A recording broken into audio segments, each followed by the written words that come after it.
All right, so we got 2015 BMW M3 here. So this particular model's got almost 40,000 miles on it, and it's really a beautiful car. I really classing it up compared to my Subaru that I drive around on a daily basis. So this thing's kind of a huge improvement. So much that I really didn't know what to expect when I picked this thing up. I kind of just, figured there'd be a lot of power. It might be hard to handle. And actually that turned out to not be the case. So I've had this car for the last 3 days, and basically I got to the airport and picked it up. I had the family with me. And, with the family in the car, wife and kid, I'm not really gonna drive crazy.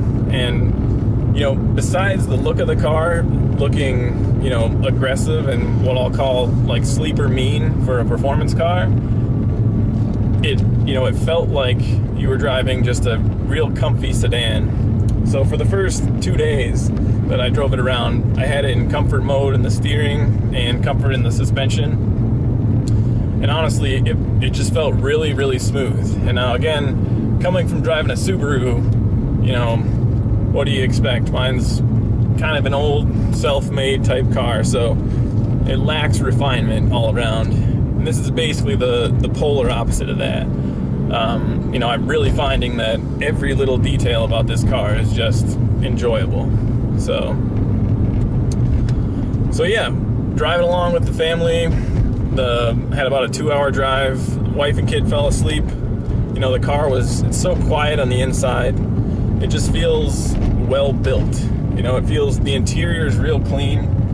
You get in, even the newer Corvettes are actually a lot better, but if you get in like maybe a C6 Corvette, the interior's, it's there, but you're paying for a lot of the drivetrain, I feel like. And in this case, they didn't skimp on any of the interior.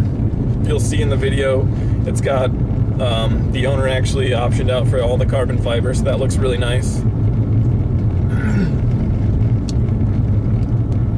So yeah, very refined German motoring experience here. This thing blows me away.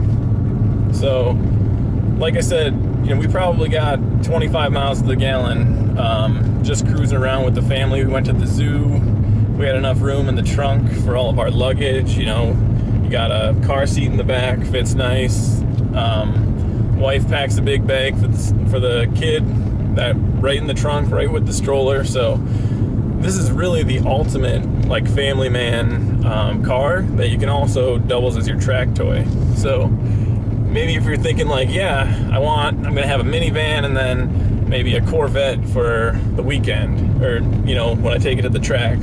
Well, this thing, you can have all of that in one car, assuming that you live in a pretty warm climate. Down here in Texas, it's actually been amazing.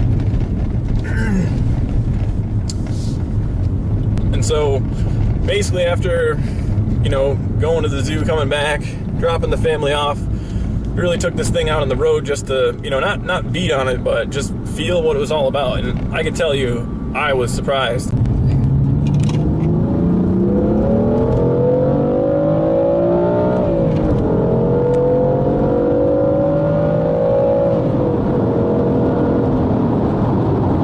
Just the feel of this thing, hitting the gas, like we put it in Sport Plus and it's a completely different animal. Like, puts you back in the seat. And the nice thing is, someone like me who doesn't have a lot of experience driving cars that are, say, this nice. I've driven the 2015 Audi S4, but not in the same kind of manner. I hadn't spent as much time with it as I've spent with this. And this thing, you feel safe when you're getting on the throttle. Rear wheel drive, sometimes you think maybe it's gonna, spin out on you. You're kind of worried about that, but really, right from the get, this thing feels planted. It's a big sedan, so it'll, from just looking at it, you feel like it'll be lumbering along the roads, this big heavy beast, which is exactly what it looks like, really low to the ground. But when you get in it, when you turn the wheel, when you feel the feels, this thing, it sticks to the road. It feels so light. It is not big and lumbery in any way. You really get to appreciate how refined the drivetrain is, the interior. Some of these roads down here in Texas are really loud, and in the inside it keeps it really quiet, really civilized. I really understand why maybe other automotive reviewers who really get treated to luxury like this, you know, they look back at a Subaru like mine and that thing's just, they don't even understand. Why would you even drive it? So for me, you know, I like the budget-friendly performance, which is why I do a lot of the wrenching myself.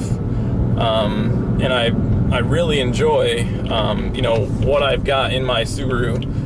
And with the time that I put into it, it's a really special machine. But I totally get it. If you have the means to get yourself in one of these cars, oh man, it's just amazing. It'd be really interesting to compare, say, the Mercedes AMG offering that kind of, you know, stacks up against the M3 here, or even the, you know, the Audi equivalent, maybe like a track day or something, and see really how they do. But I can tell you that the M3 here, the livability with this thing, you're spoiled. You're very spoiled if you own this car.